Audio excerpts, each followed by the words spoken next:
last years of the 19th century, that human affairs were being watched from the timeless worlds of space. No one could have dreamed we were being scrutinized as someone with a microscope studies creatures that swarm and multiply in a drop of water. Few men even considered the possibility of life on other planets. And yet, across the gulf of space, minds immeasurably superior to ours regarded this Earth with envious eyes. And slowly and surely, they drew their plans against us.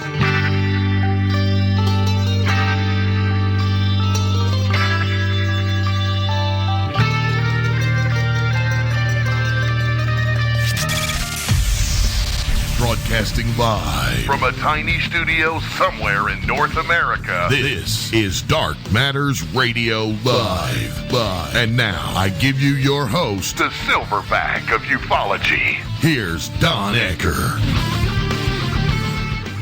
And good evening, ladies and gentlemen. It is a distinct pleasure to be back tonight and also to have you all joining us right here on KGRA with Dark Matters Radio. Now, I got a very special show tonight, one that really stretched my mind and my imagination. But before I introduce my guest, I got to give you a little background. I guess I was only about 6 or 7 years old as a small child when I had my first brush with somebody passing on into the great beyond. At the time, my mom and dad and I, this was even before my sister was born, or right around the time she was born, we were living in an apartment building before my parents built and bought their home. And there was a lady upstairs who was friends with my mom, and they'd been friends since about World War II, which would have been in the 1940s. Her name was Mrs. Caswell, and she was a sweet, sweet woman, very nice to small kids. I mean, it was, just really somebody that as a small child, I enjoyed being around. And then suddenly she dropped dead. And I got to tell you, as a little boy, I did not even begin to really understand what that meant. And it was then that my mom thought I needed to see what was going on, took me to the funeral home to view Mrs. Caswell before she was buried. And I got to say, I don't know even now, all these years later, if I was ready for that, because it stuck with me a very, very long time.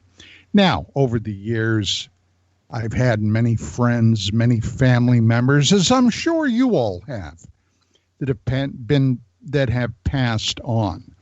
In late 1971, while I was in Vietnam, right before Christmas, my grandfather, who had helped raise me when I was a small child, my dad had been called back to the Army for the Korean War. He was a World War II vet, and what they then termed retreaded him back into the service. Mom and I went to live with my grandparents, and I was very close to my grandfather. My grandfather was also a veteran of World War I and World War II. In his mid-40s, in 1943, he went back into the service as a combat engineer officer and ended up serving in China, Burma, and India. And when I tell you I had admiration for my grandfather, that doesn't begin to touch it. Well, while I was in Vietnam, my grandfather, who then was 74, had a heart attack. And they didn't think he was going to make it. And my mother went to the Red Cross, and they were able to get me out of Vietnam to go home. And I was able to see him. Well, it was in very early January while I was still home.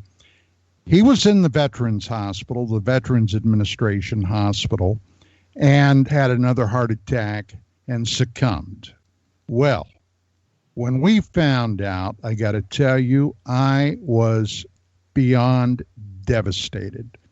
The day of his funeral, okay, I was sticking right next to my grandma.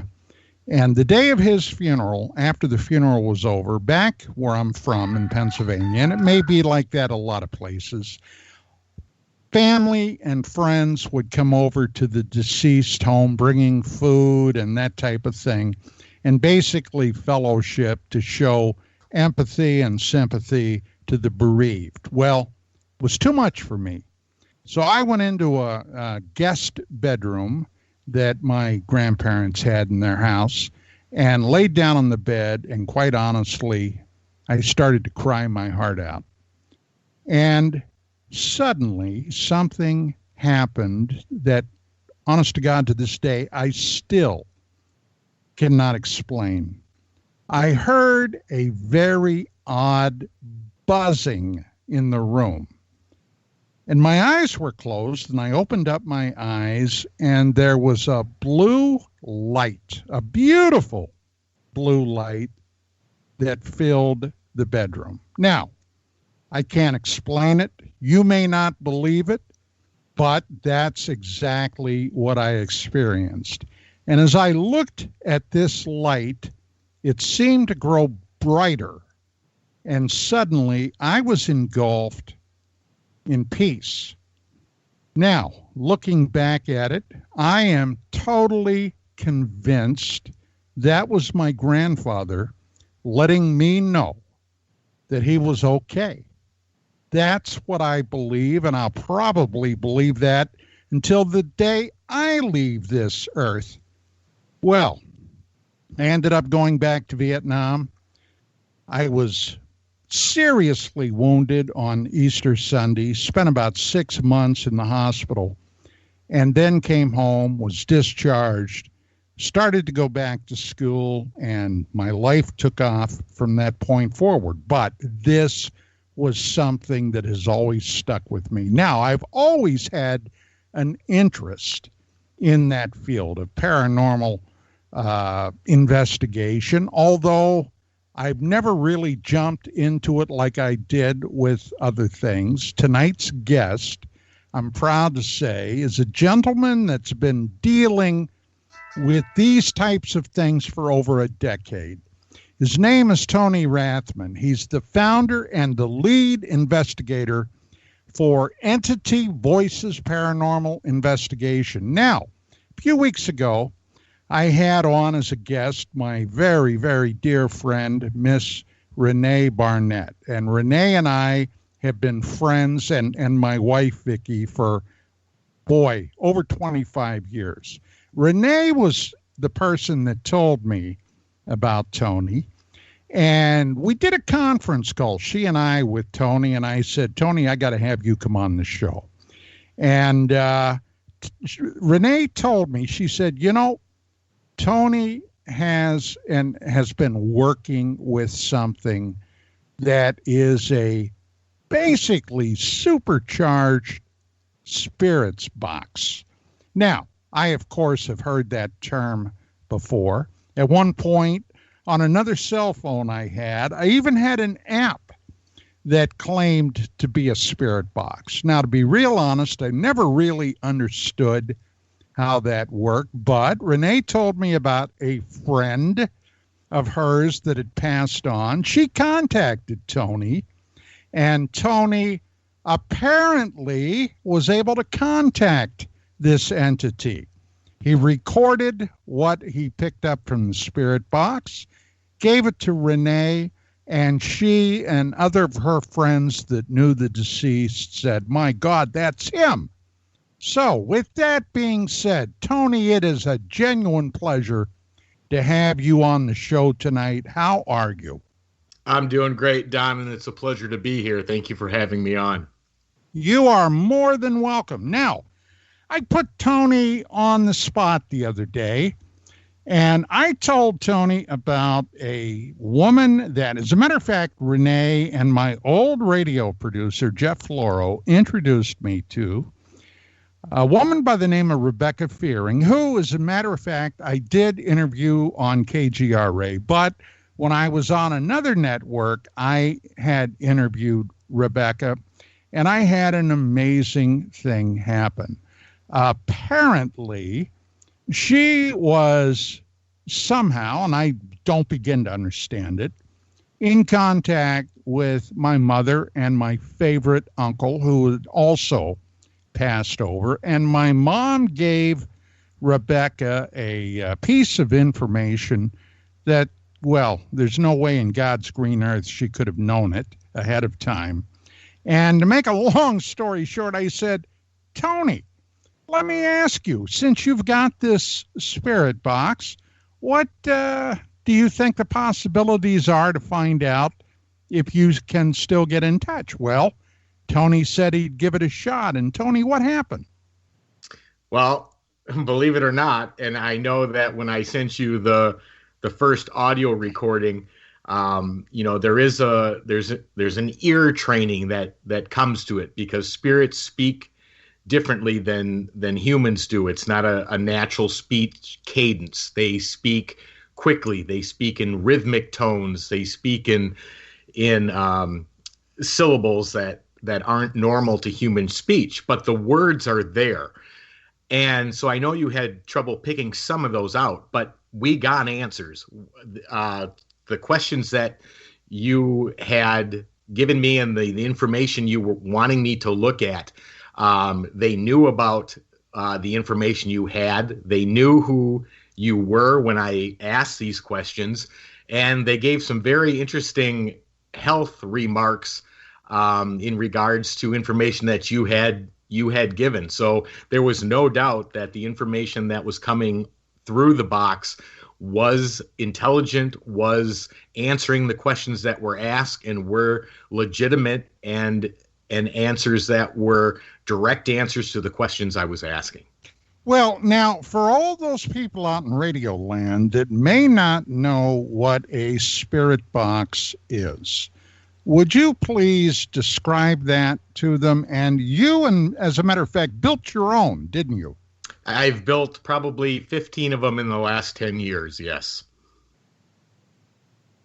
So for people who don't know what a spirit box is, there are ones that you can buy on Amazon or other places that it's literally, it looks like a small transistor radio.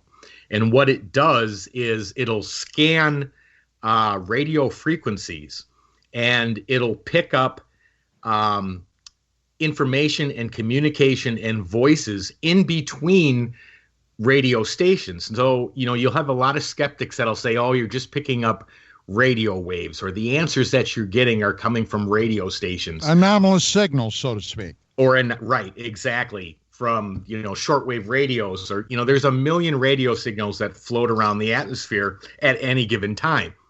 So is that possible that you could pick up something like that? Yeah, absolutely, it's possible. But when you know that you're not picking up radio because of the tone of speech, of the way that it's being delivered, the fact that it's answering a direct question. I mean, I don't care how many radio waves are floating around out in the atmosphere right now. I don't know too many radio stations or ham radio operators that are saying my first and last name. That's just not common. Or receiving answers in Tagalog when my wife is from the Philippines and we're in Phoenix, Arizona, and getting answers through the box in her native language. Wow. Okay. Now, spirit box is a term that's very similar to a spirit board. Okay. Now, spirit board, another way of saying spirit board is a Ouija board. And you can buy a Ouija board practically anywhere. You can order them through online services, Amazon. You pick your site and you can find one. Now, I got to tell you, for many, many years, Tony, going back to the 1970s, I have heard some real horror stories about spirit boards where negative influences have filtered through them. Now, is there any danger of something like that with a spirit box? Absolutely. There's no real difference whether you're using a Ouija board or whether you're using a spirit box, or even if you're just doing something as simple as using a digital recorder to get an EVP, electronic voice phenomenon. You're opening that door and you're opening it to the other side, and you're making a connection with that side, and you're inviting something in to communicate with you. So there is a risk in any of it. And are there dangers involved? You bet there are. And a lot of the horror stories that you're mentioning are because, I think the Ouija board says for people 6 and up. Well, I mean, I'm sorry. I think the last thing anybody wants is a 6-year-old child conjuring spirits. But the connection between using a Ouija board or using a spirit box, there's no difference in the connection you're making to that other side. And the risks are similar in all aspects of it. Well, how do you protect yourself? Let us say, for the sake of argument, I decided I wanted to dabble with this. Now, I don't know, and I've already said this, very much about any of it. So let us say I were to purchase a spirit box and I began trying to use it. How could I be sure, or what should I do in order to be safe to protect myself from those negative influences? Well, obviously there's a whole array of different prayers and certain sages and stuff to clear yourself, to break that path, to know how to shut that door down once it's opened. But those are sort of back end things that need to be done. The first thing that I would recommend to anybody that wants to try spirit communication, no matter what means they're using, is to find a paranormal group, and they are everywhere today. 20 years ago, they weren't publicly shown. I mean, you can go on the internet, search your local city for a paranormal group. I guarantee you're going to find one. But if you find one and they've been around long enough to have the experience that's needed, the first thing I would do is, if I wanted to get involved, is to get a hold of one of those groups. See if you can talk to the group, or maybe even go on an investigation with them and learn the rules of what to do and what not to do. It's the mistakes that are made of the well-known what not to do that causes half of those concerns that you were referring to about horror stories, about people dabbling with this.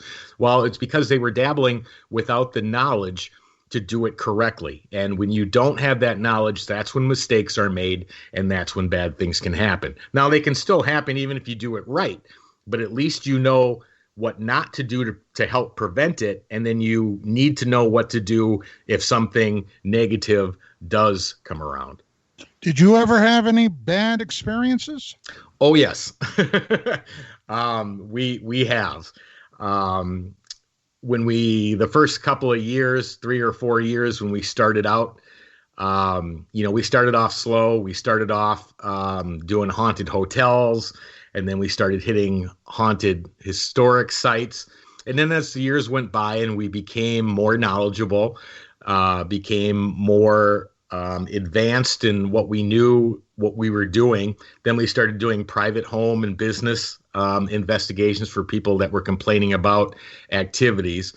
But the ones that come to the top of my mind was an old hotel in Winslow, Arizona, that we went to investigate, and they had underground tunnels that used to, in years past, run underneath the city. Now most of them were blocked off at this point, but the tunnel system was still there, so we got to go down there and investigate.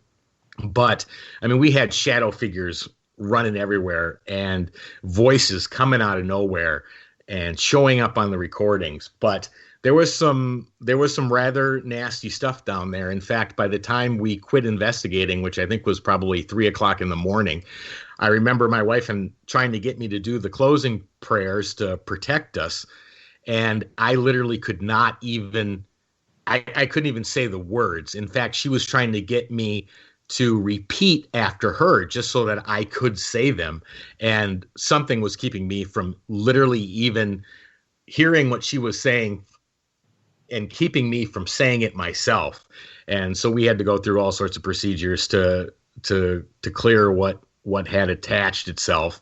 And then, of course, I can think of another home investigation we did in Las Vegas that we had to go out and make contact with Archbishop James Cloud, who then referred us to a demonologist in LA who came, and they actually performed a minor rite ceremony on that home because of the negativity that was in there.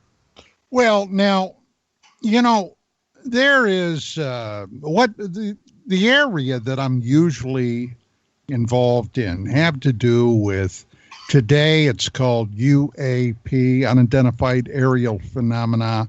In the past, it was UFO, Unidentified Flying Objects. I've been involved in that field, Tony, for over 30 years. Wow. And I've got an associate and a friend down in Las Vegas who is very well known. He's a television newsman, commentator by the name of, excuse me. Oh, boy. Something went down the wrong pipe. By the name of, my God, my mind just went totally blank. I think one of your spirits nailed me. George Knapp, okay. And George has been very involved in Skinwalker Ranch. Oh. Are you familiar with that? Oh, of course. Anybody who's involved in anything with UFOs, paranormal, or anything in between knows Skinwalker Ranch. Well, George was involved with some people that were doing a documentary on it. And of course, George can be traced back to this investigation when Robert Bigelow, the aerospace and hotel billionaire, had purchased that property and put the National Institute of Discovery Science out there. And at any rate, there were stories about some of these entities, whatever they are, aliens, interdimensional entities, skinwalkers, who knows what in the hell, okay? But following people that worked at the ranch home. And then suddenly, okay, they're experiencing poltergeist type activity. So I had George on this show with another guy, a film producer, Jeremy Corbell. And I asked him, I said, okay, George, how about you? You've been out there how many times? You've been all over that area. Have you ever taken anything home with you? And he got very quiet and finally admitted that, yes, something, in fact, did happen. But he would not go into it. That is usually the case, especially if it's something extremely negative. People don't want, once that happens to you, it's not something you want to go into detail explaining again. And, although that question is asked a lot, I can totally understand why he shied away from answering the question more than just, yes, I have. Well, we've only got a couple of quick minutes before we go to break. So let me ask you, I've already received some questions from the KGRA chat lounge. Let me read you the first one and get your response to it, okay? Sure. This is from one of our users, esteemed users, my buddy Libertas.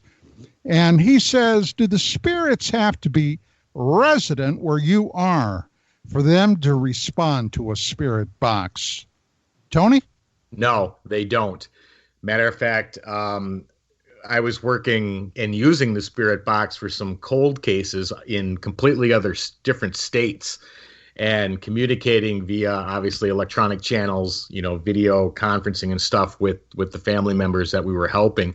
And of course, the people we were trying to locate, which were already passed away, those spirits weren't anywhere near us. So no, time and space is a completely different equation for a spiritual entity, and we can make communication anywhere in the world if needed. Okay, now this is from another one of our esteemed users, John Ostanes, and John actually goes all the way back to my last network with this program. But he said, Tony, what prayers from which religious traditions do you find to be the most effective for cleansings?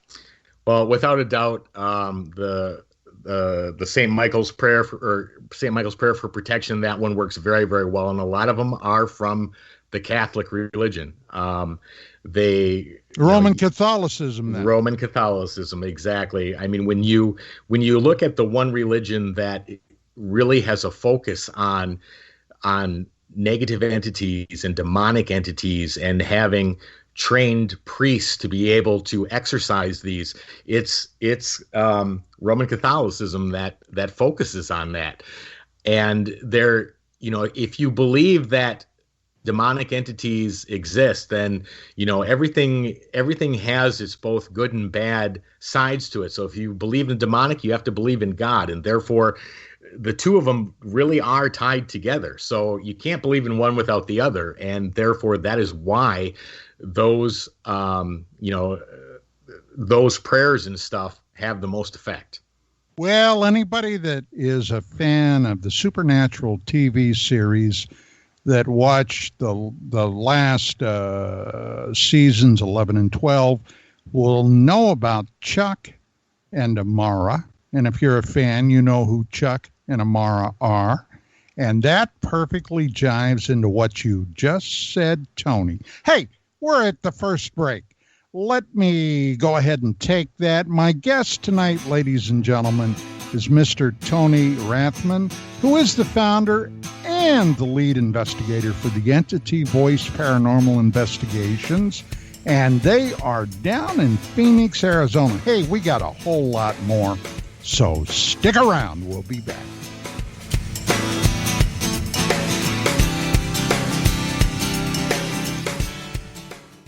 Hi, folks. It's troubling times, and fear is pushing emotions, which in turn pushes health the wrong direction. Do you ever get an ache because life is uneasy? Try Life Change Tea at GetTheTea.com. Life Change Tea works on your digestive tract, helping to move food through quicker and comfortably so your health is spot on. Life Change Tea may not help with world issues, but it will help with your digestive issues.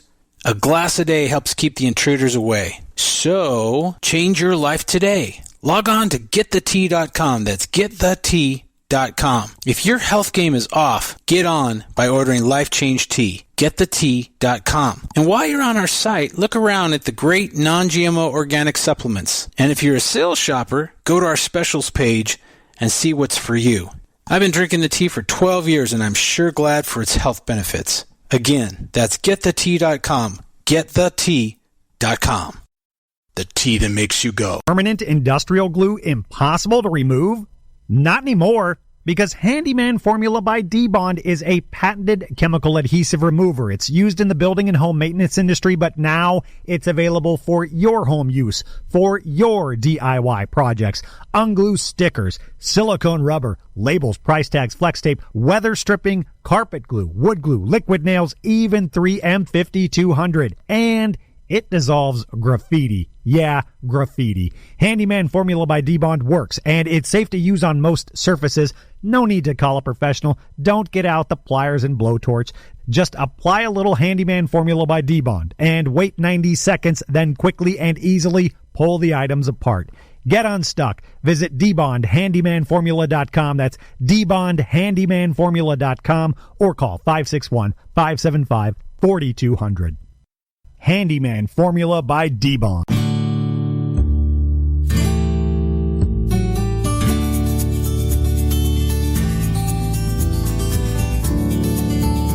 For the thousands of wounded warriors returning from battle, Wounded Warrior Project has developed the Warriors to Work program, a career counseling service that helps wounded warriors translate their military experience to a civilian job. These extraordinary men and women bring more than just teamwork and inspiration to the workplace. They bring proven world-class job skills. And to ensure proper placement, Wounded Warrior Project works with employers to find just the right job fit. Talented, skilled, and eager to get back to work, you have the opportunity to hire a seasoned veteran. Contact Wounded Warrior Project at findwwp.org. Welcome home the brave. You listen to us, and we listen to you. And so does the CIA. KGRAradio.com.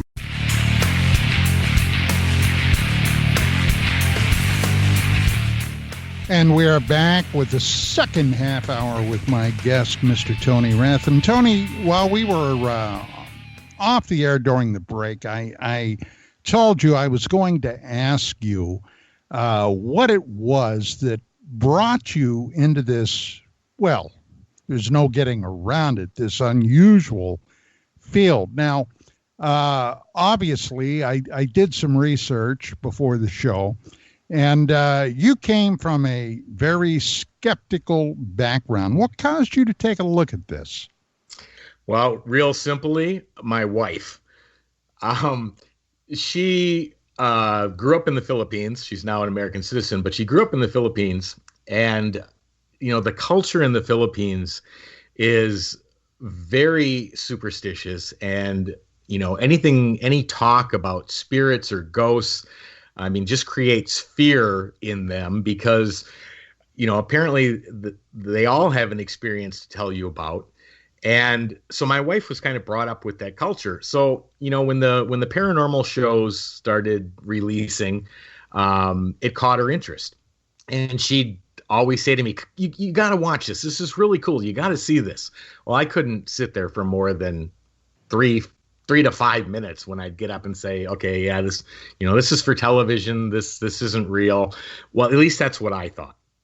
Well, then about 10 and a half years ago, it was Valentine's Day or Valentine's Day weekend. And my wife says, I want to do something different this year. Because normally we'd go to a hotel, we'd grab some drinks, we'd lay by the pool for the weekend, have fun. She says, I want to do something different. I said, okay, what do you want to do? She goes, I want to go ghost hunting. And I was like, oh my, you kidding me? You know? But of course, to appease her, I wanted to make her happy. It was Valentine's Day. So I did some research on the internet, happened to find a hotel that had a very distinct haunted reputation in the Phoenix area. And so I booked the weekend for us. I thought, okay, here's your chance. Well, then I thought I was done until I realized, wait, how's she going to investigate without equipment? So, of course, I went out and I bought her a night vision camera, digital recorder, EMF meter, and one other thing I can't remember what it was off the top of my head. But, of course, inexpensive stuff. You know, I figured it would be used once this weekend and probably never touched again. Well, so we went, and I played along, and I investigated with her, and we were roaming the hallways. We were snapping photographs left and right. We were video recording everything. We were doing EVP sessions. We were one of 3 guests in the entire hotel complex. There was 7 floors, 326 rooms, and there were only 2 other guests, and they weren't even on the floors we were on, and no one above us. Well, we covered the whole hotel, and the hotel at that time gave us permission. We got to go in their basement. We got to go into areas that were closed. So we spent the entire weekend investigating. Well, when we got back, she started reviewing the photographs, the video, the audio. She was calling me over every 3 minutes. You got to hear this. Listen to this. What's in this picture? What is that? That wasn't there. Look what's moving in this video. What is that? Well, I was absolutely just dumbfounded. I mean, it probably took me 3 months to even be able to rationalize the voices that were on the recorders, the images that were in the pictures, the moving apparitions that she had caught one on the video camera. And I mean, it was like 3 months of me mentally battling. Okay, there's a rational explanation for this. What is it? Well, I couldn't find it. And so then we started going back. My attention had been grabbed, and I wanted to see if this could be reproduced. So in the last 10 years, I think we investigated that hotel over 50 times, but we could reproduce it. And the names we were given, we could get to answer us again. So this is how it started. And it just continued to grow and branch out from that. But it was the experience from that weekend investigation where I thought, this was just going to be a lot of fun and laughs. Really shocked me and put me in a mental state where I needed answers. And okay, let me ask you an obvious question. Sure. At least it's obvious to me. Why would a camera capture a photograph of something that the human eye cannot detect in normal light? And also, why can a digital recorder capture voices that your own ear cannot hear? Well, now, I'm sure anybody on the street would probably think of those questions to ask. Sure. Well, I've got answers for both. Let's take the voices on a digital recorder. Now, when people think of somebody speaking, they're thinking about a human speaking, where you've got a larynx, a throat, you've got the human speech patterns that vibrate in the eardrums and allow you to hear that sound. That doesn't happen from a spirit. Spirit has no voice, has no throat. So the sounds you are hearing are not coming from a vocal expression like human speech is from. They are coming from an electromagnetic frequency, which may not be able to be heard by the human ear, but I can tell you it can, but that's a whole nother story. But that's how they get onto the recorder. They are an electromagnetic frequency that's being placed onto the machine, which the machine then reads as if it was receiving vocal transmission of sound waves. And that's how it shows up on the machine. When you go back and play it, that voice is there.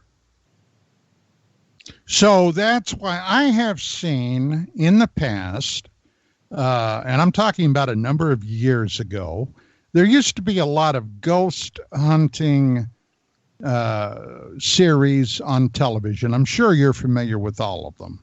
Yep. And I have seen people walking through cemeteries with digital recorders asking things like, is anybody here? Tell me, who's here? What's your name? That kind of thing. Right. And apparently sometimes they do get answers. Now, if I were a spirit, Tony, I kind of doubt that if I were still earthbound for whatever reason, I'd want to hang out in a cemetery. But hey, that's me. But how do you explain that? Real simple. The ratio of people living to the people who have passed is probably 100 to 1 or more. They are not just in cemeteries. They are everywhere. And I can tell you that from a decade of experience of doing EVPs in the most uncommon locations you can imagine. We have gotten spirit voices in a vehicle with just my wife and I doing 75 miles an hour down the road, and we get answers from someone who's not in the car. So if we've got them in our car, you can guarantee you can find them at the cemetery. Does it mean they're all hanging out in the cemetery? No, it just means they are all over, and you can find them just about anywhere. Okay, now here's another, to me, obvious question. Now, since human beings, Homo sapiens sapien, have been around anywhere from 300,000 to perhaps close to 1 million years, and you'll even find people that will argue that Homo sapiens sapiens have been around longer. If you stop to think about it, that is a hell of a lot of human beings that at one point or another were right here on the planet. Now, I've got to presume that all of those people, in fact, had, depending upon your culture, your background, whatever, a spirit, a soul, whatever you want to call it. Now, I've always kind of thought that when someone passes on, that soul goes back to the great, soul blender, whatever the hell it is. And at some point, that soul will be recycled. Now, for example, I find the concept of reincarnation to be perfectly acceptable for me. But, Sure. I've read many things. As a matter of fact, I've interviewed somebody. I interviewed a doctor a couple of years ago that basically died, went into the great beyond, ended up, as he came back, he recalled this, and he wrote a book about it, a guide once he got there. When he got back, it turned out, after a lot of investigation, and I can't even do justice to his story in 30 seconds, but it turned out that his guide was what would have been a sister that died before he was born. Okay. Now, I kind of got chills when I read that, and even talking about it now, it kind of gives me chills. But do you have any insight into that? Why do some apparently spirits stay planet side when they could move on? And do you have any insight into what may happen when, in fact, they do move on? Sure, absolutely, I do. Do you like those questions, Tony? Oh, of course. I absolutely love them. I mean, are they questions that you get a lot of, or okay? Oh yeah, they're questions that people who are truly trying to figure out answers. Those are the questions that usually come up, and one of them is exactly what you just asked. Why are all these souls still here? Well, I can't answer why they're all here, because I'm sure it's individual reasons for each. But what I can tell you is that we as humans have one very distinct trait, and it's called free will. And because we're allowed to make our own decisions, we're allowed to have our own thoughts, we're allowed to say, no, I'm not going to do that, I'm going to do this. If the soul, which is energy, and according to physics, energy cannot be created or destroyed, it can only transform. Then if the spirit is energy, it can only transform. It will not be created or destroyed, which means all these spirits have been around from whatever you call day one. But that free will aspect of who you are, I believe that's retained.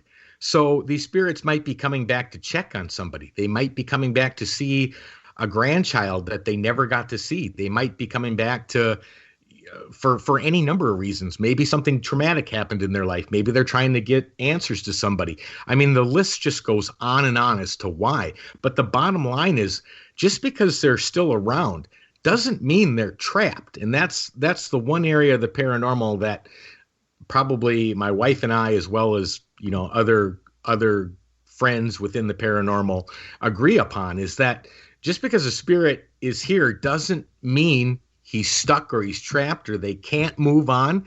There may be a perfectly good reason why they're here, and they should have the free will to transcend those planes as they wish. Okay, now here's another one. And I came from an area in central western Pennsylvania where it had a number. My religious upbringing was in a much more liberal environment. Okay, it was more of a mainstream religious denomination. Sure. But we had those small fundamentalist sects, quite a few of them, as a matter of fact, the fire and brimstone variety. All right. Now, the big thing was, if you do that, you're going to hell. You're going to burn for all of eternity. Well, I always thought that was, I'll be just very blunt, I always thought that was bullshit. But a lot of people don't, okay? There are a lot of people that really genuinely believe that. Now, in all the years that you've been dealing with and attempting to interact with spiritual entities, did you ever come across references to hell? You've already mentioned that you've had negative influences affect you, but what about the concept of hell, Tony? The concept is there, but not so much as a place. I mean, when you ask people about heaven or hell, they point up, they point down. It to them it's a place. I don't believe it's a place. It's an emotional state, and that we've had references even from spirits about both. So they exist, but not maybe in the sense that most people think of them. Like even the concept of purgatory, and whether any of that can be proven or not, still to this day within the paranormal, nobody has those answers. But what we do know is that in the hundreds of investigations we've done, anytime anyone or any person has committed suicide or taken their own life, we have come across locations where that spirit is still stuck in that location as many as 80 to 100 years later. So what is that? Is that hell? Is that purgatory? Is that because the person, do you think, now this is only pure speculation, I'm sure you wouldn't know, I'm sure, any more than I would, but correct. What that person did, the circumstances, the situation was such that they are mentally unable to move on,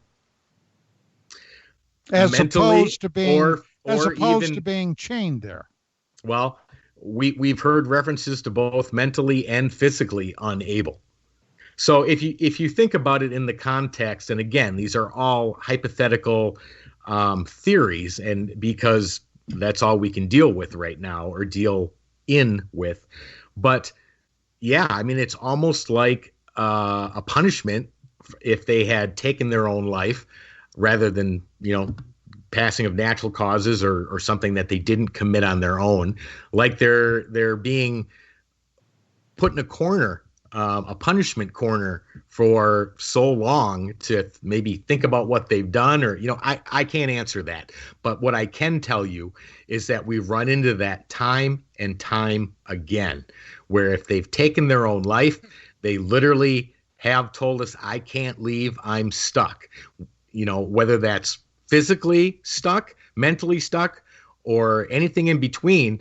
But if you are spirit made up of energy and intellectual thoughts that are transmitted through energy, there really is no physical restraints. I mean, you're being restrained by that universe that surrounds you, and that can be heaven, hell, purgatory, or anything in between. Okay, I got several more questions that have popped up. This is from one of our esteemed users, Ronald. And Ronald wants to know, Tony, when using a Spirit Box application on a cell phone, are they accurate?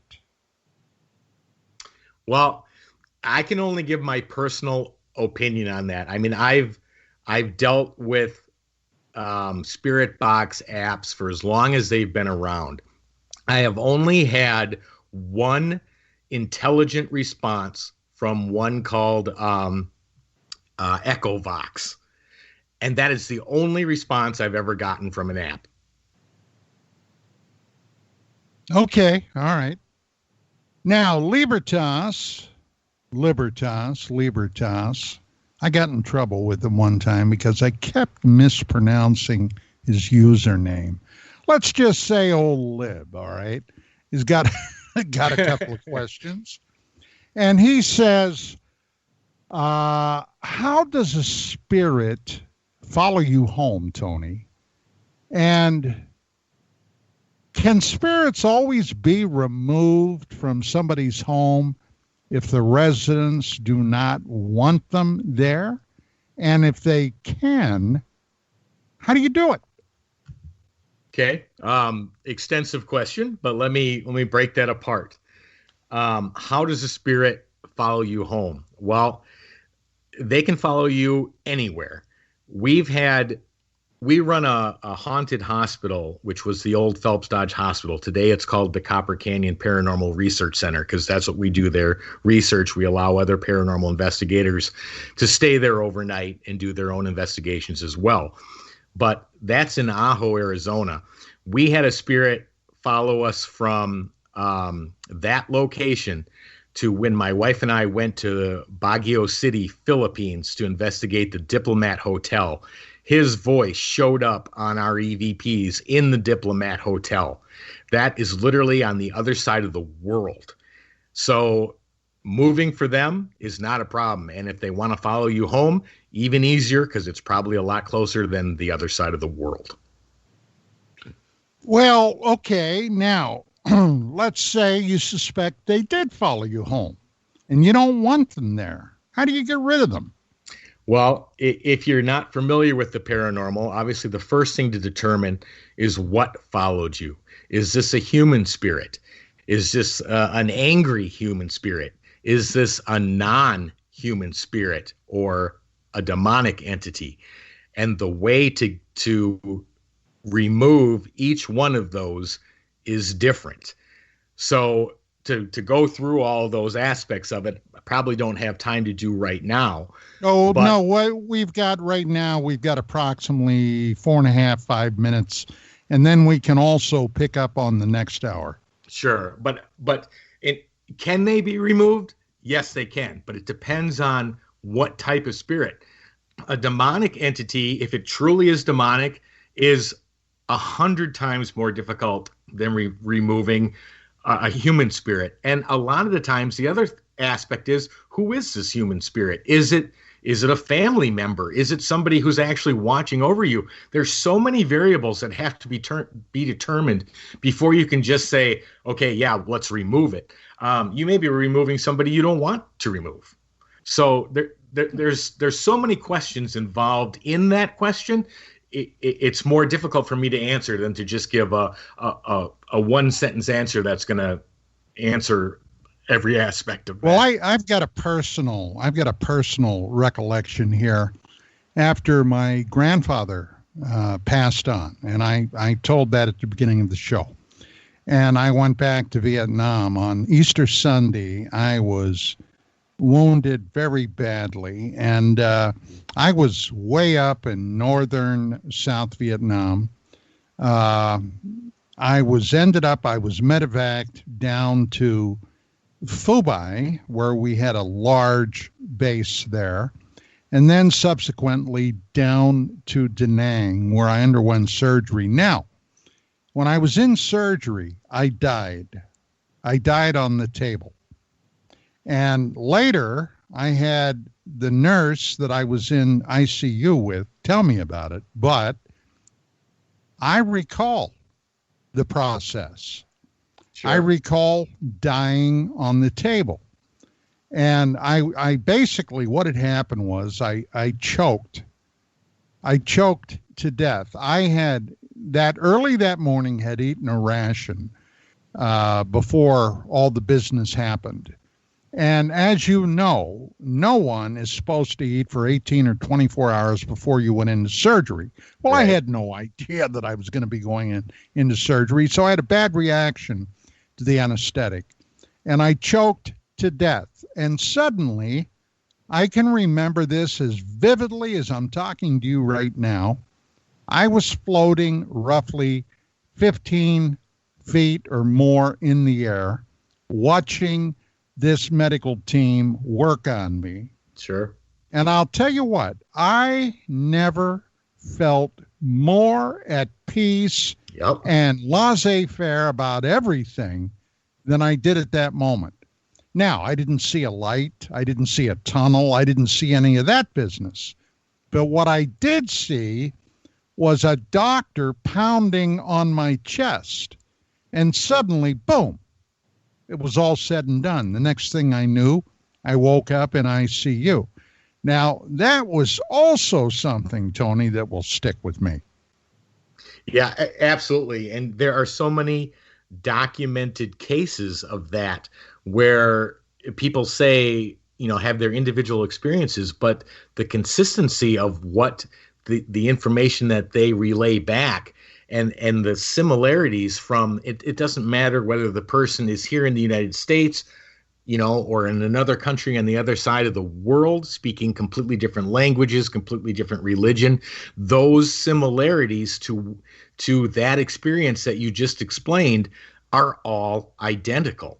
So, it's really hard even from a scientific perspective to just dismiss that, because, you would think with different religions and different backgrounds and different cultures that the stories would differ. But they don't, and that is the key aspect to it all. Well, there must be a mechanism that the scientific and medical establishment has followed up on that, and it's not something that a lot of people will talk about, publicly. Right. Although, you will find, for example, television shows and shows like you and I are doing right now, where this process, as I recalled it, happened. But hey, look, we are at the top of the hour. Tony, sit back. You're gonna have a few minutes. If you got to take a break, get yourself a bottle of water or a cup of coffee or something. Ladies and gentlemen, this is Dark Matters Radio. Dark Matters Radio is brought to you courtesy of KGRA, your contact point to the paranormal. Tonight, my guest, Mr. Tony Rathman, who is the founder and the lead investigator for Entity Voices Paranormal Investigations. We got another entire hour coming up, so stick around. This is going to get better.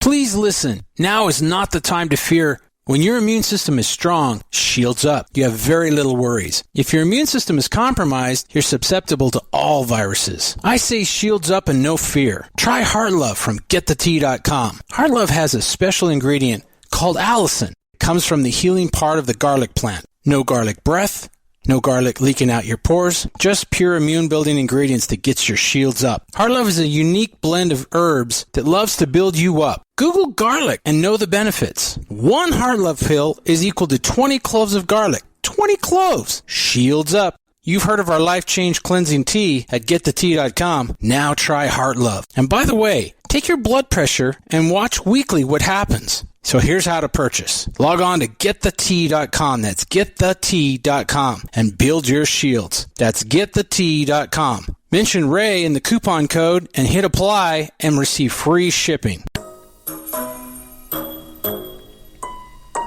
When you're in the house for longer periods of time, you can see them flying or running across the floor. Ooh, yuck. They're unhealthy, gross, and disgusting. Bugs. I loathe bugs. We keep a clean home, but occasionally bugs show up. Well, I found something that is tougher than bugs. Orange Guard. On contact, it kills hidden bugs, including ants, roaches, and fleas. Plus, Orange Guard is a residual repellent. All of the ingredients of Orange Guard are on the FDA generally recognized as safe list. Orange Guard may be used around food, humans, and pets. It comes with a 30-day money-back guarantee. Orange Guard. Available at orangeguard.com, Whole Foods, and Ace Hardware. The Liberator Rocket Heater will heat your home for free. The highly efficient Liberator Rocket Heater has no moving parts. It's safe and strong, constructed of quarter-inch steel. So like all things made in the USA, it's built to last. Uses any kind of wood, sticks, even scrap in its gravity-fed firebox. And it heats workshops, homes, garages, outbuildings, industrial areas, and barns. Watch the video of this blast furnace stove in action. Visit RocketHeater.com. That's RocketHeater.com. Are you intrigued by Paranormal Talk Radio? You'll love the new Paranormal Radio app from TalkStream Live. You'll find a great selection of talk shows covering UFOs, ghosts, strange phenomena, and much more. Download the Paranormal Radio app now and start listening to the very best in paranormal talk entertainment, including the network you're listening to right now. The Paranormal Radio app, free in Google Play and the iOS App Store. Now you have the inside contact for alternative talk radio. The Planet. KGRAradio.com.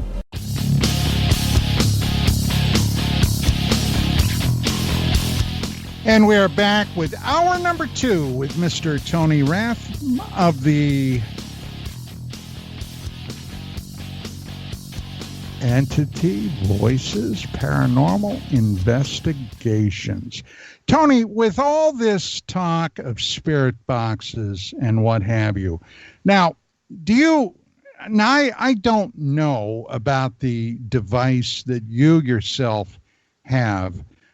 Can you describe it a little bit? Like, how do you power it up? Is it something that's powered by batteries, like well, for example, you would use the analogy, it's kind of like a transistor radio. Is this something that you can take with you anywhere, like a electromagnetic detector, a digital recorder? Explain the mechanics of that, if you would, please. Sure.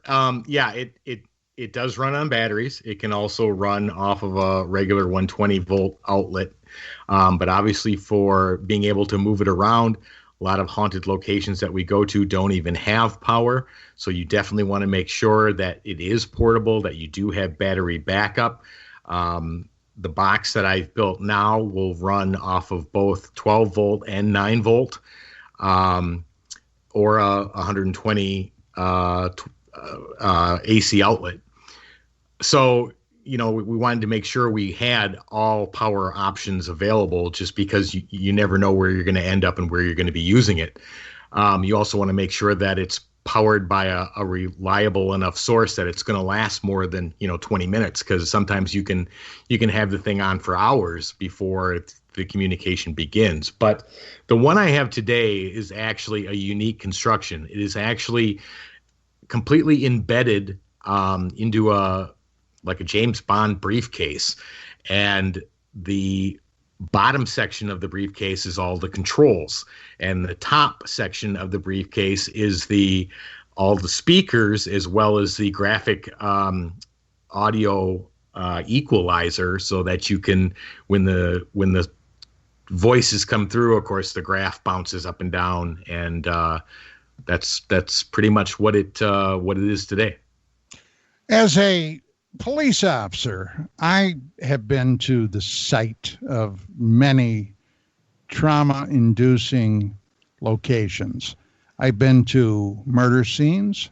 I've been to horrific traffic accidents, places where, trauma is, you can walk in to the scene and literally taste the trauma. Right. Now, I have always, suspected that in an event like that, let's say, for example, where someone is murdered during somebody committing a crime, that has got to be trauma to the nth degree. Absolutely. Yeah. And as a matter of fact, I have a very good, very old friend going all the way back to high school. Excuse me. And when he came back from the military, he became involved in these historical reenactment groups. Originally, because of where we were from, he was involved in a lot of Revolutionary War things. And then gradually, he became involved with some Civil War reenactment groups. Now, they traveled to all the big sites of battles. Gettysburg, of course, which actually was only a couple of hours from my hometown, and other places like Antietam, Shiloh. And I'll never forget, Bob was telling me about an event he went to. I'm pretty sure it was Antietam. And they were doing a historical reenactment, and they pitched their Civil War type tents, and everything was to spec. I mean, nobody had any electronic devices. Nobody was using a camp stove, or anything like that. It was just like the Civil War soldiers would have actually done it. And he was sleeping in his tent this particular night. And Tony, he said, suddenly he felt somebody yanking at his feet. He thought it was one of his buddies playing a joke on him. He jumped up and nobody was there. Now, he decided, he was wearing his boots. He decided it was some shade of a Civil War soldier. A lot of those Confederate soldiers did not have shoes. Right. And they would take shoes from the battlefield. Wherever they could find them, correct. Or, wherever they could find them. He was convinced it was a Civil War ghost trying to steal his boots. Does that sound pretty accurate to you? Is it possible? Absolutely.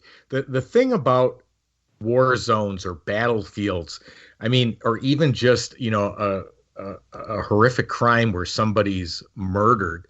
I mean, the first question that obviously has to be answered is that an intelligent haunting or is that a residual haunting? Because there is a difference. A residual haunting is like a record playing over and over. It's never going to change. By God, you took that right out of my mind because I was going to ask you that next. Yeah, it's not affected by its environment. It is not knowledgeable of who might be seeing it or around it. It's just a recording of trapped energy playing over and over and over. Now, could this person you were referring to saying somebody was tugging at their shoes? Well, could that have actually have happened? Yes, it could. It could have happened from a residual, or it could have happened from an intelligent haunting. My guess would lean more towards intelligent haunting if they were actually the shoes on his feet, because his feet and his shoes wouldn't have been there for it to interact with in the original traumatic event that stored that energy that's replaying. So that would tell me it's more intelligent than residual. But a residual, an apparition can appear and walk right by you because they don't know you're there. It's not an intelligent spirit that's going to be able to notice you or communicate with you. It's just a replay of energy. Well, something else, and this brings this to mind, talking about these things. Time slippage. Okay. There was a very famous incident that happened in the early 1950s in France with two ladies who were from the United Kingdom, the UK, Great Britain, who had traveled over to France on holiday. And where did they go? They went to a spot very near Dieppe, France, where the famous early invasion by the Canadians and the British invading France not long after the German takeover.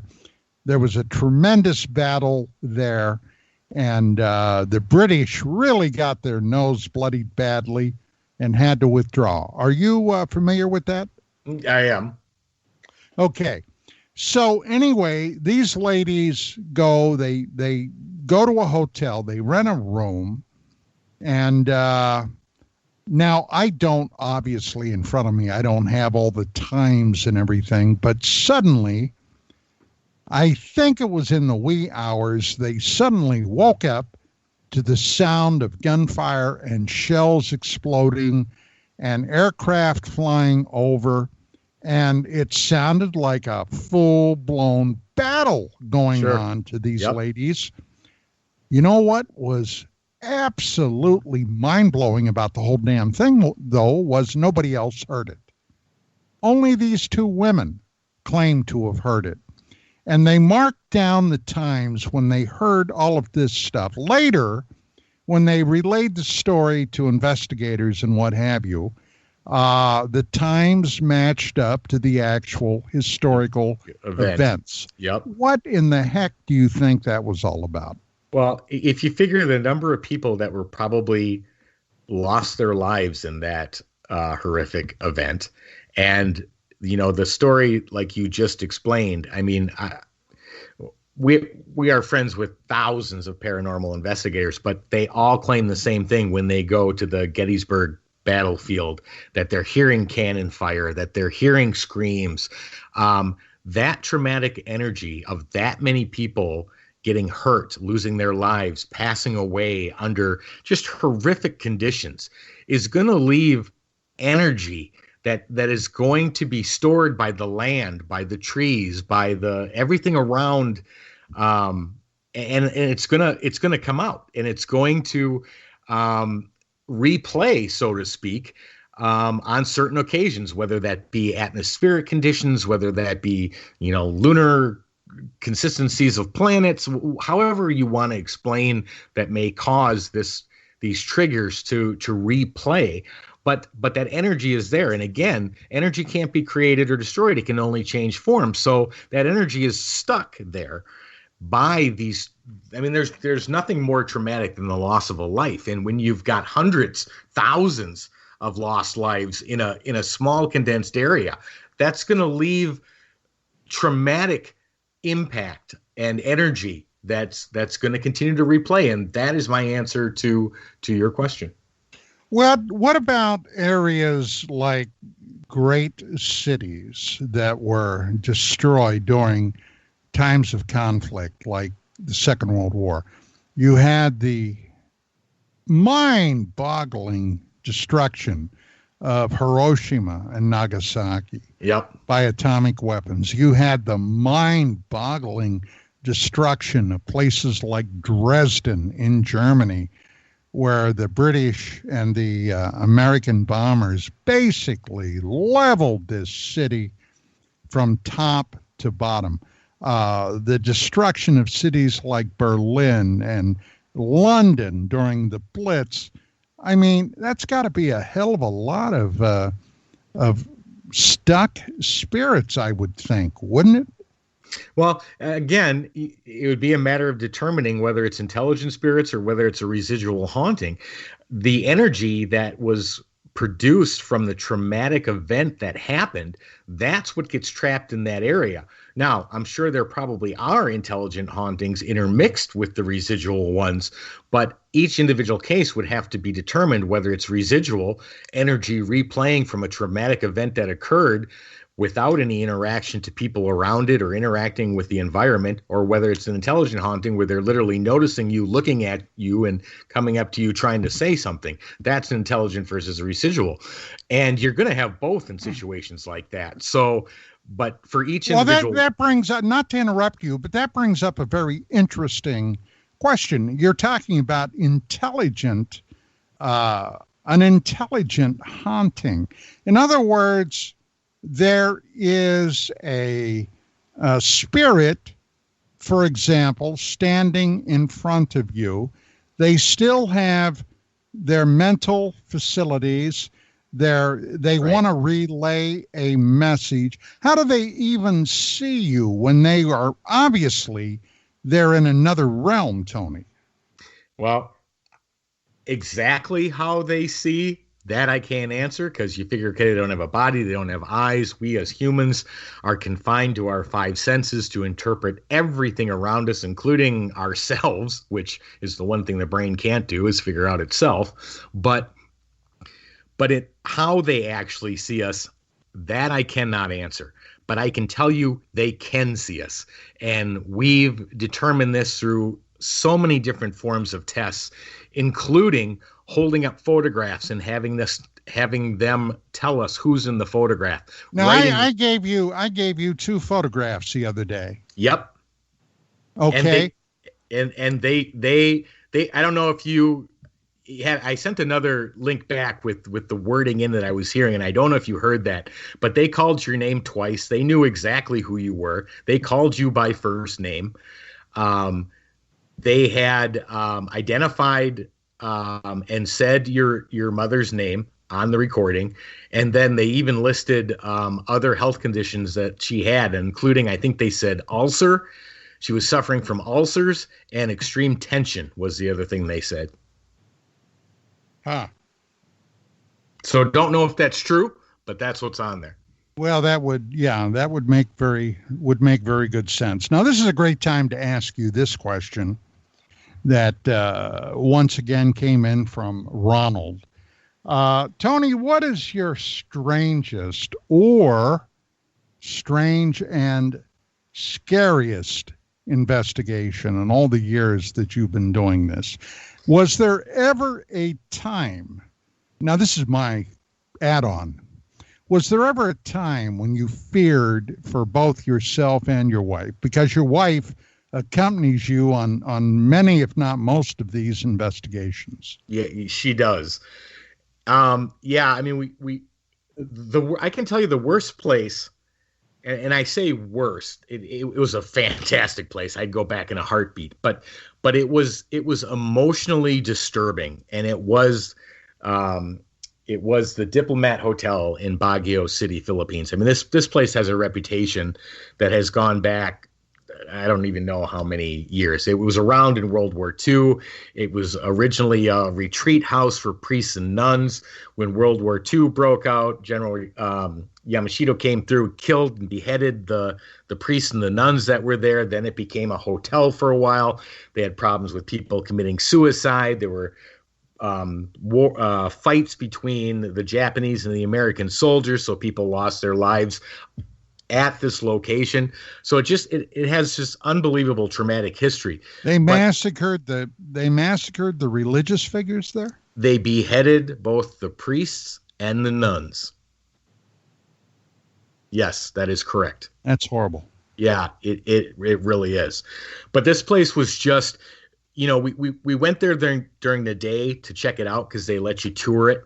Well, at night, you can't get anywhere near it. Matter of fact, my wife had to go to the mayor to get signed permission for us to go back at night to do an overnight investigation.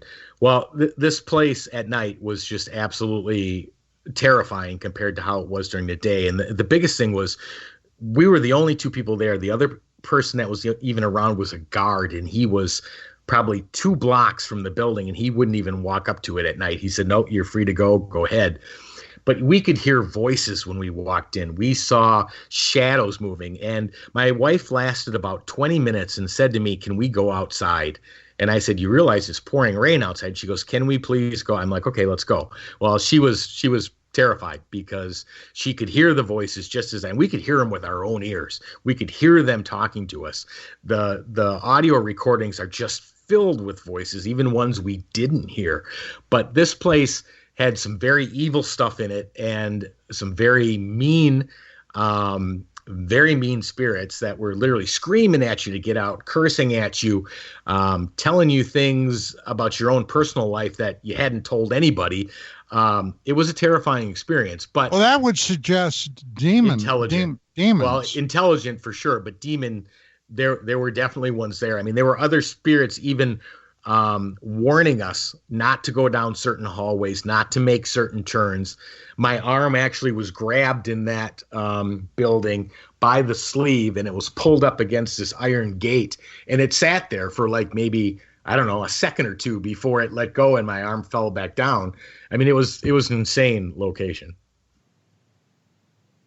Now, how do you explain, and let me see if I want to word this so I don't sound like a complete moron. Okay. You're talking about not only probably human spirit entities, but then something else. Right. Now, in the general parlance, all right, and with a lot of television shows on that talk about the devil, Lucifer, Satan. On Netflix, there is a television program right now that's premiering with another season beginning August 21st, Lucifer, okay, where he's really not a bad guy. He's misunderstood. He basically punishes the evildoers, etc. But, he's not really a bad guy. If somebody were to come to you, Tony, and say, okay, Tony, here's my question. How do you describe and what do you think this emanates from? If you're talking about satanic evil, do you believe there is a Satan, a Lucifer?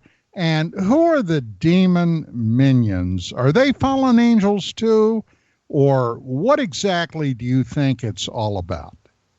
Well, it goes along with everything else in life, is that there's a balance on both sides.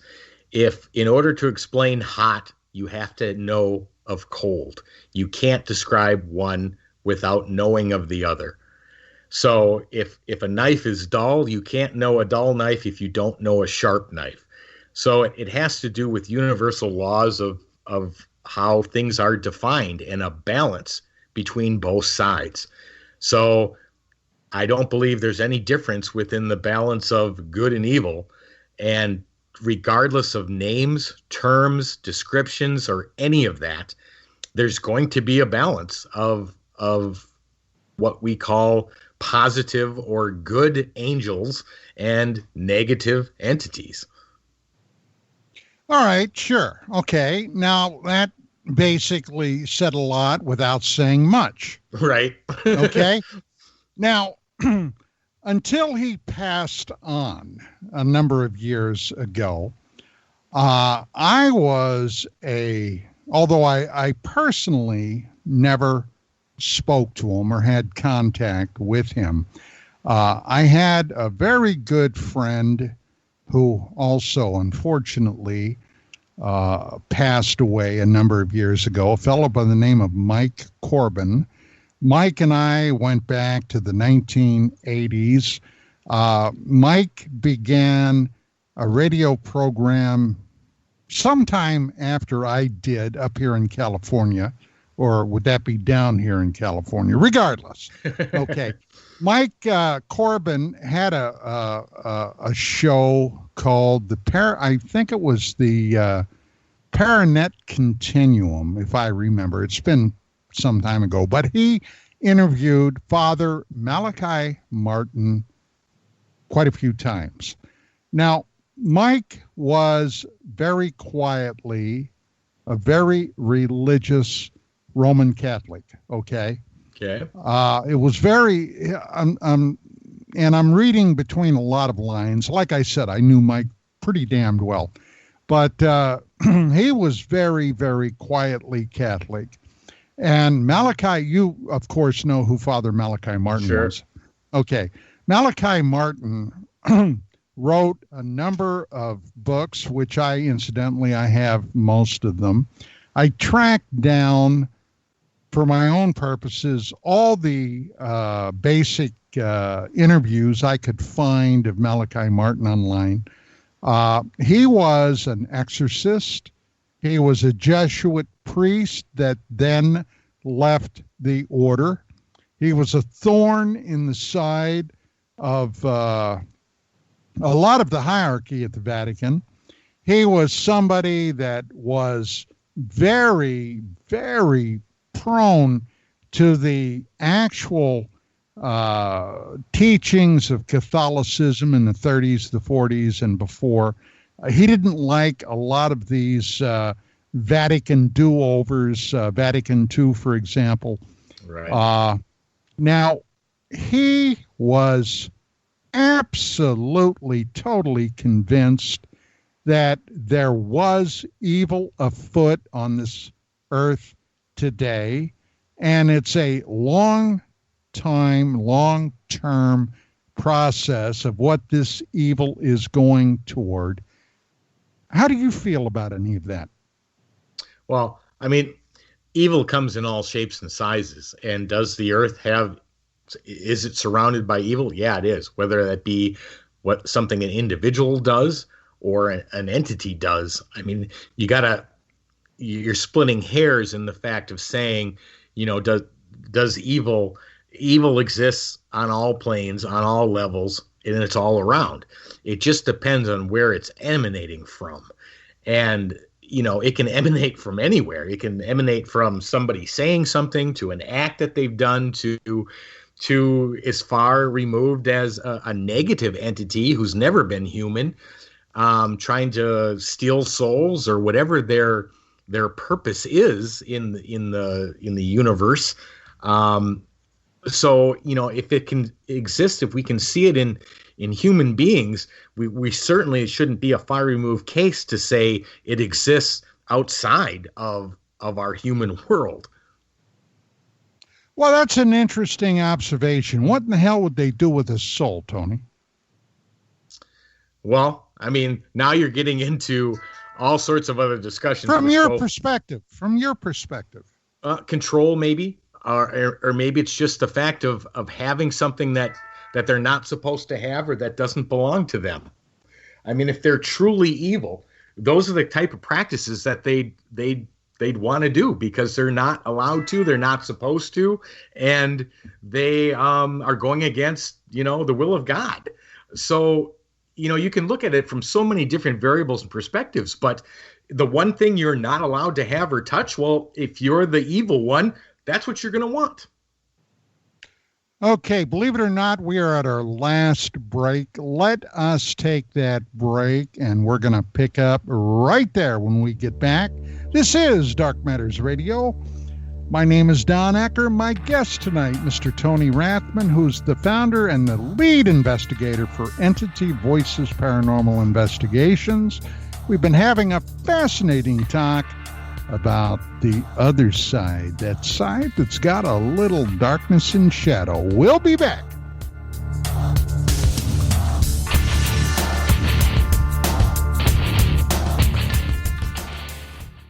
Please listen. Now is not the time to fear. When your immune system is strong, shields up. You have very little worries. If your immune system is compromised, you're susceptible to all viruses. I say shields up and no fear. Try Heart Love from GetTheTea.com. Heart Love has a special ingredient called allicin. It comes from the healing part of the garlic plant. No garlic breath, no garlic leaking out your pores, just pure immune-building ingredients that gets your shields up. Heart Love is a unique blend of herbs that loves to build you up. Google garlic and know the benefits. One Heart Love pill is equal to 20 cloves of garlic. 20 cloves! Shields up. You've heard of our Life Change Cleansing Tea at GetTheTea.com. Now try Heart Love. And by the way, take your blood pressure and watch weekly what happens. So here's how to purchase. Log on to GetTheTea.com. That's GetTheTea.com and build your shields. That's GetTheTea.com. Mention Ray in the coupon code and hit apply and receive free shipping.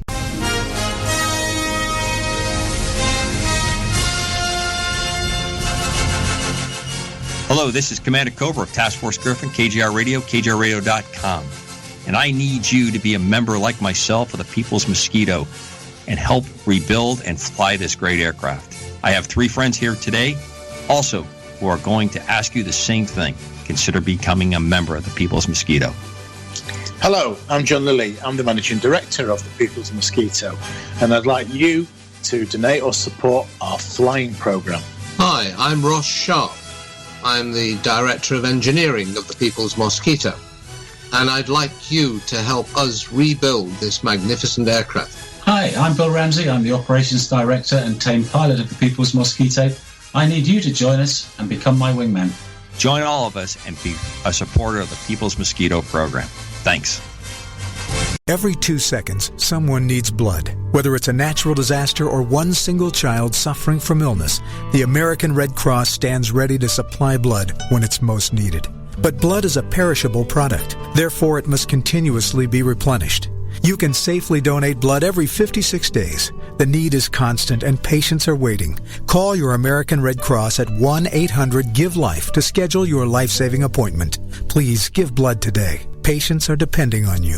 In 2019, the KGRA is closing down its archive vault to be reopened in another format in the near future. This year, you can get all the 2019 KGRA programming on demand on YouTube, Spreaker, iTunes, Spotify, iHeart, and Google Play. More ways for you to stay connected to your contact for alternative talk radio on the planet, KGRAradio.com. We are the contact for alternative research topics. The Planet, KGRAradio.com.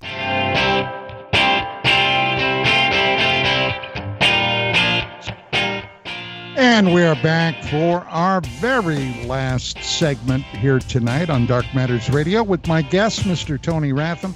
Tony, right before we went to break, we were getting off, not deep into the weeds, but we were getting off into the weeds. Now, with what you've been doing with spirit voices, hauntings, ghost investigations, there's a tremendous more amount of things in the paranormal world.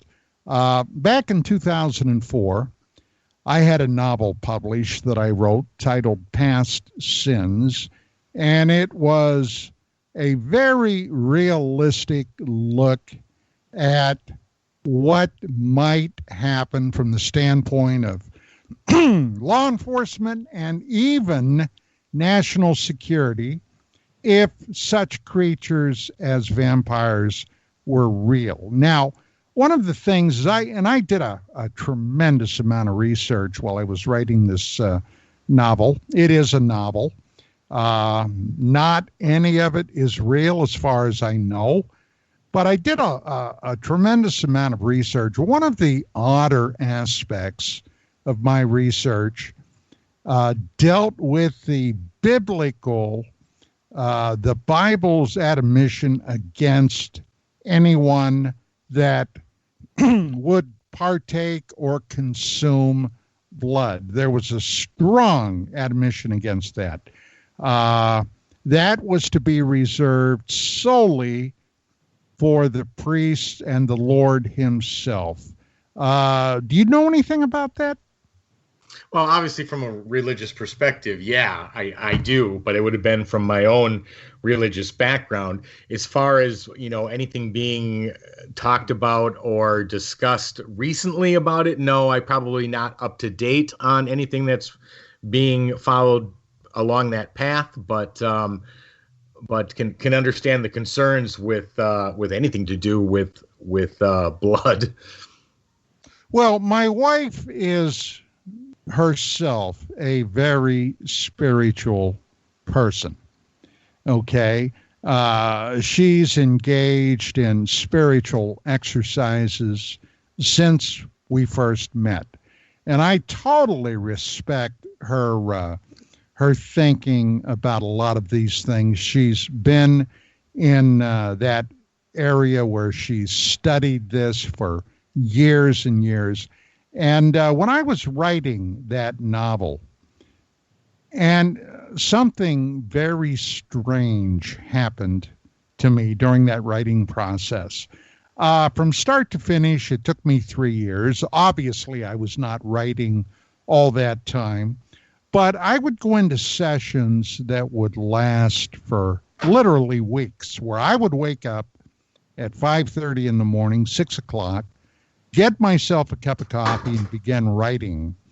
And I would not stop until sundown, literally. And this would go on for weeks. Now, one day, my wife, Vicki, came out and she put her hand on my shoulder and she said, "Hey, I got a question for you." And I said, "Yeah." She said, "Is there any chance you're going to be coming home anytime soon?" I got to tell you, I stopped and I thought about that. And she said, "For what it's worth, it's as if an entity took you over until you get this thing complete or whatever you're going to do with it." And I thought about that. And I thought, by God, she could be right. What do you think about that? Well, I mean, it's very possible. I mean, if there's so many variables involved again, but could a spiritual entity who wants to make sure that some information is passed along be able to help influence an individual in doing that? Sure. Could an entity also be used to discourage someone from trying to accomplish something that they don't want them to happen? Yeah, that can happen too. So from that perspective, either one of those are a possibility. So could you had an external entity presence pushing you to complete this work? Sure, that's a possibility. Well, it also went dark, Tony. Now, in my lifetime in the Army, when I was a cop, I've been in a lot of dicey situations. I've been in gunfights. I've been, Wow. I've been hurt, that type of thing. And I mean, most of it, and it's just the way I am. I'm not blowing hot or cold about I'm a tough guy or anything. I just kind of ended up blowing a lot of it off. But when I was doing this book, the last year especially, it would get to the point where I would go to bed, go to sleep, and I would wake up in a cold sweat in the middle of the night dreaming of vampires. And I had one dream that, honest to God, stuck with me always, and it was one of the most terrifying dreams I ever had. And I knew then I've got to get this thing done and get the hell away from it. You know what I mean? Now, right. Vicky told me, she said, it's possible you have drawn up negative influences from the lower realms. Yep. And I thought, whoa, that is very insightful. Have you ever encountered anything like that with others when they've been involved, for example, in your business, going out, getting so wrapped up into it that they become consumed by it? Oh, yeah, absolutely. I mean, I can't tell you how many times over the last 10 years we've had to either stop investigations, pull people out, because you can clearly tell when they're not themselves, or they're not acting like they normally do, or they're just too gung-ho to accomplish something, and you're like, wait a minute, this doesn't seem like the individual that we're used to dealing with. But there have been lots of examples like that have happened over the last decade, where we've had to either make adjustments or stop doing something or recalculate how we're doing it because of those reasons. Well, what have we not hit upon tonight that you would like to make sure we do prior to the end of show? Well, for example, where can people contact you? Do you do personal consultations or anything along that line? I mean, I'm not really sure how you're set up. Sure. Well, there's a couple. If you want to look at places we've investigated, things we've captured, of course, we've got our Entity Voices Paranormal Investigations YouTube sites, which probably has 350 some videos of places we've been all over the country and a couple places all over the world.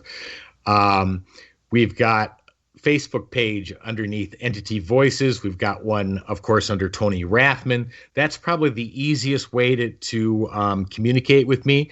But entityvoices.com is our webpage. There's ability to email back and forth on that page. We've got the Copper Canyon Paranormal Research Center, which is coppercanyonprc.com. That's the haunted hospital we run, which all sorts of crazy stuff on there that we've captured over the years. Yes, there are times people will contact me with specific situations and answers that they're looking for. And under certain situations, we will, time permitting, of course, see what we can do to help. If you're dealing with any paranormal activity, obviously we're usually restricted to the state of Arizona, although we have been known to leave it. We've done it many times in severe cases. So it just depends on, what they're looking for. If they're looking for an entertainment value from the things we've captured or from a scientific standpoint or whatever. Those are the different channels that I would suggest checking out. I've got a question that I wanted to ask you an hour ago. Now, obviously, with places like the Gettysburg battlefield, the Antietam battlefield, Fredericksburg battlefield, Shiloh, etc., those are very easy to basically understand why there might be a lot of activity there. Now, right. That brings to mind some of the hotels and things that you have investigated that appear to be suffused with supernatural entities. Right. What would bring them to a location like that, Tony? What would be the draw?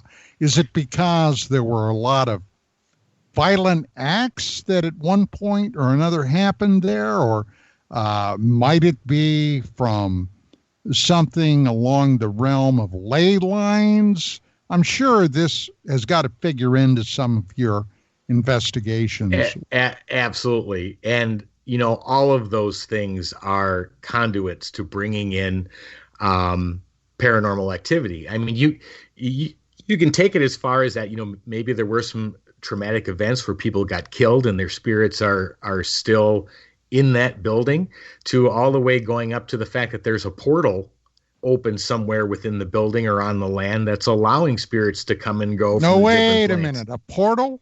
Portal, yes. Explain that, please. A portal is like an open doorway to the spirit world where spirits can enter and exit just as like a doorway. Why would they need a portal? Well, because you're switching planes, you're not going from one room to another. So it's basically a wormhole that would allow them to come from one time and place to another. And what would open something like that? What would I mean, I don't know, obviously, if you know or not, but do you have any guess as to what would open something like that?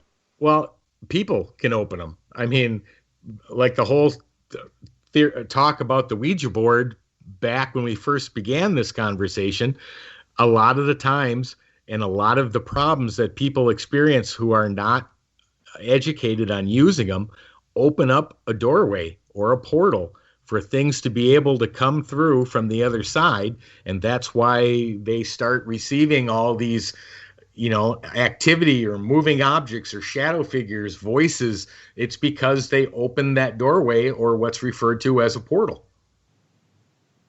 Okay, now, an invisible spirit is one thing. But in this crazy, mixed up, upside down world we live in, there are a heck of a lot of other things. During the break, I was talking to you about what appear to be cryptoid creatures.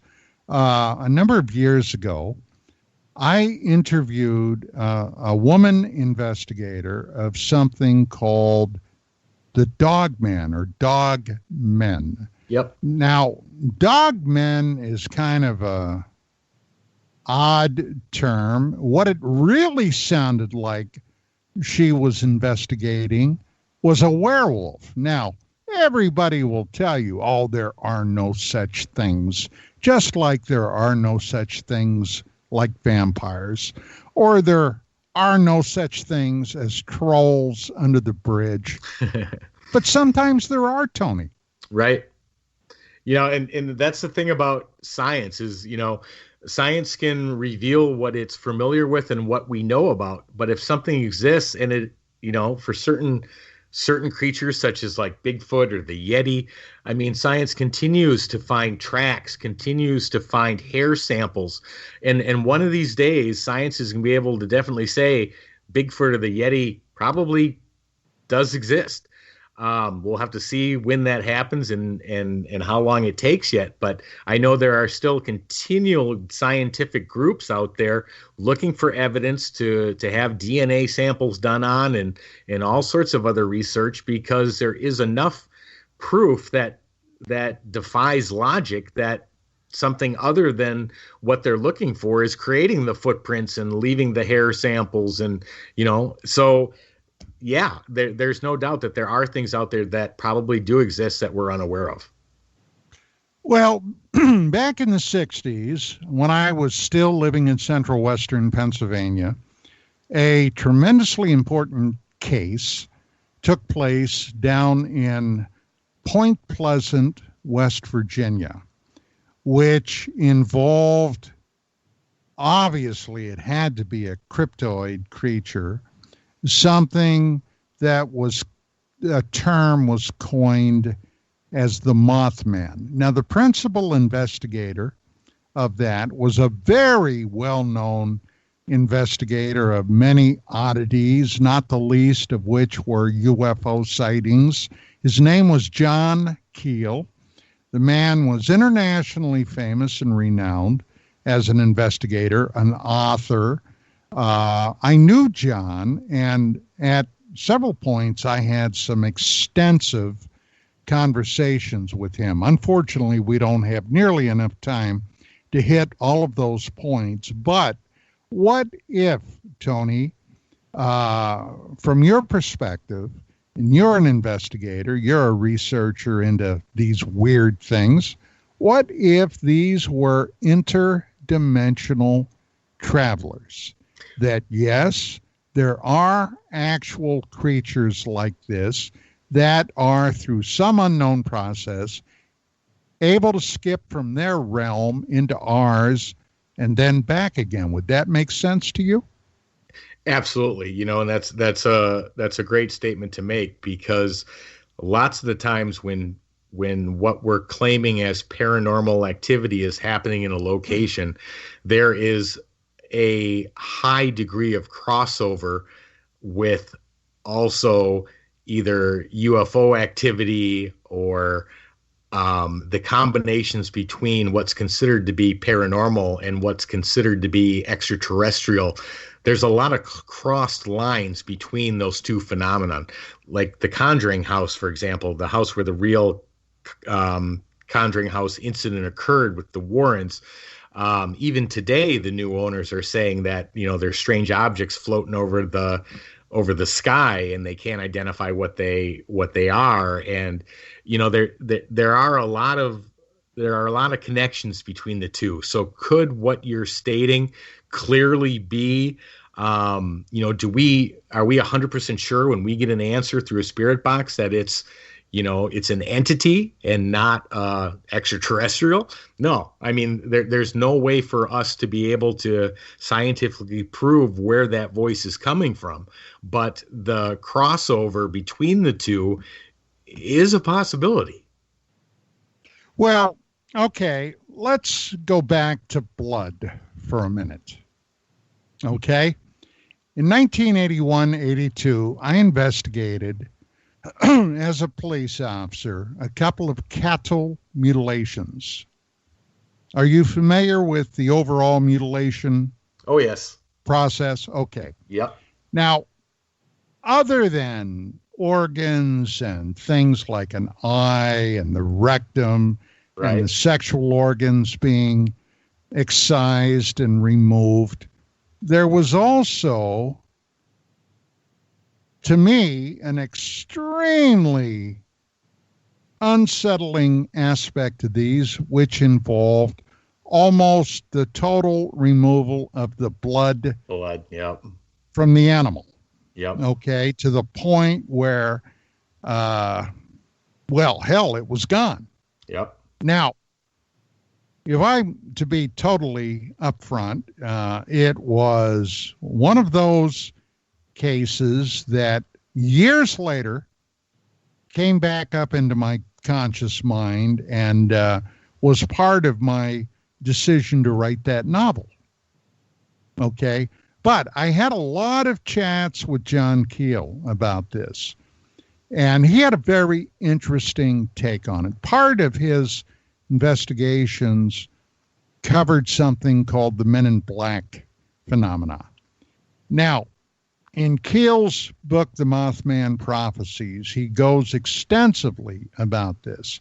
Some very unsettling, almost android or robotic entities that he coined the term MIB or Men in Black. And we were talking one night, and I asked him, I said, well, John, how do you explain these tremendous blood losses from mutilated animal? And honest to God, I wished I would have had the foresight to transcribe all of this years ago. I didn't. But he said, well, look at it this way. He said, these mutilations have been happening forever, right? You said, what if the intelligence behind these mutilations, and incidentally, I don't for a second think they're extraterrestrial, he called them interdimensional, or I forget now the exact term he used, but it was interdimensional. Right.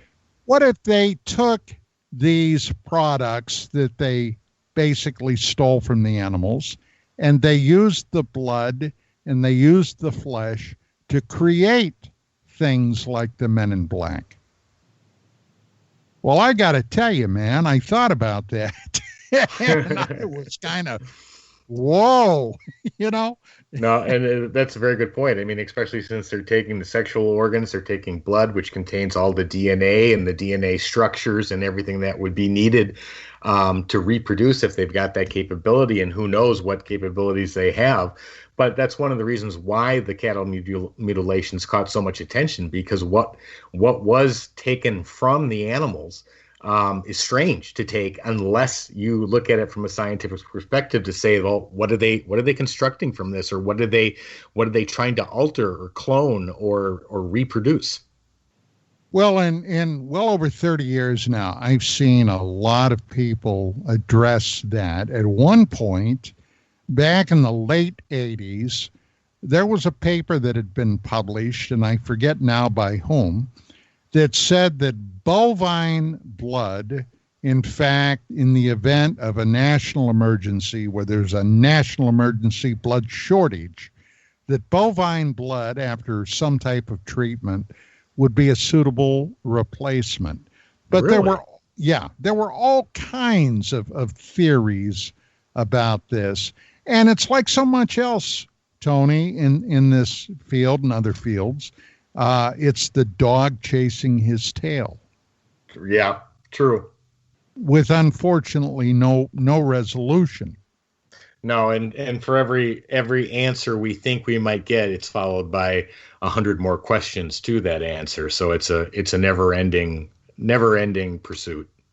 Now, obviously, with this current situation with the COVID-19 pandemic, people are not traveling like they would. But do you normally go out and address audiences at conferences and so forth? We have done that before, and I'm sure we'll do it again. Yes, COVID has had a huge effect on everybody's daily life, and it has put an end to most social gatherings. In fact, that reminds me, one of the specials here at the end of August, the 28th through the 31st, I am part of an investigation that's happening at the Lizzie Borden House in conjunction with Renee and the darkzone.tv. So anybody who's listening who, knows the story of the Lizzie Borden House. Now it's being done virtually. So most of the speakers of that show will come in via live feed because of COVID, but I believe there'll be 2 or 3 actual investigators in the house for the 4 days. But it's going to be a great event. And what is it they're looking for? Well, they're looking for a combination of things. Obviously, anybody who knows the Lizzie Borden story, I mean, you've got 80% of the people who think she got away with killing her father and her stepmother. And then you've got all sorts of other people who believe that maybe she didn't do it and that there were other people involved. So it's going to be a really neat show because they're going to look at it from a legal and from a scientific standpoint.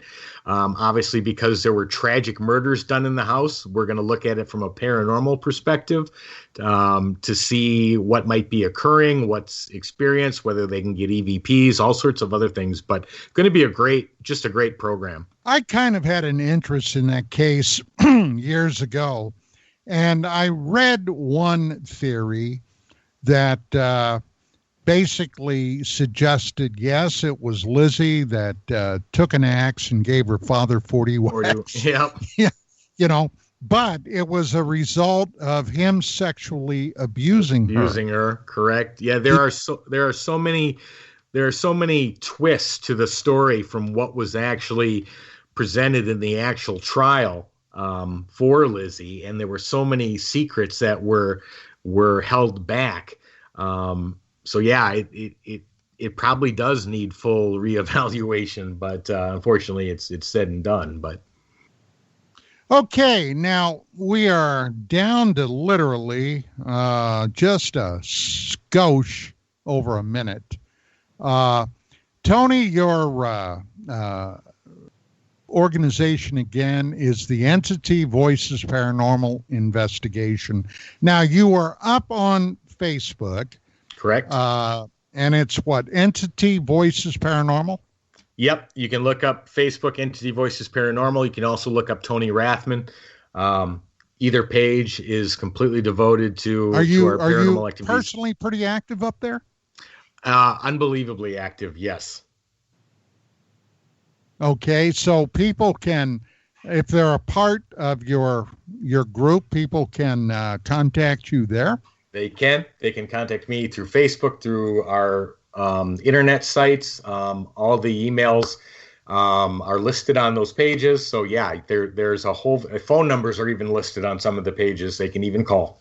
Okay, great. Well, look, man, this has been a fascinating 2 hours, Tony. I want to thank you so much for coming on the show. This has been extraordinary, and I want to take this opportunity to extend the invitation to please come back. Absolutely, Don, and thank you for having me. This was a great 2 hours. I can't believe it's over already. It went by so fast, but thank you so much. I enjoyed it. Would love to come back anytime. Just let me know.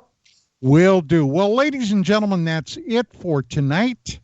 We will, good Lord willing, the river don't rise too high. We'll be back next Friday once again with another Dark Matters Radio. In the meantime, have a fantastic weekend. Keep your eyes to the sky, your ear to the ground, and we'll see you then. Good night.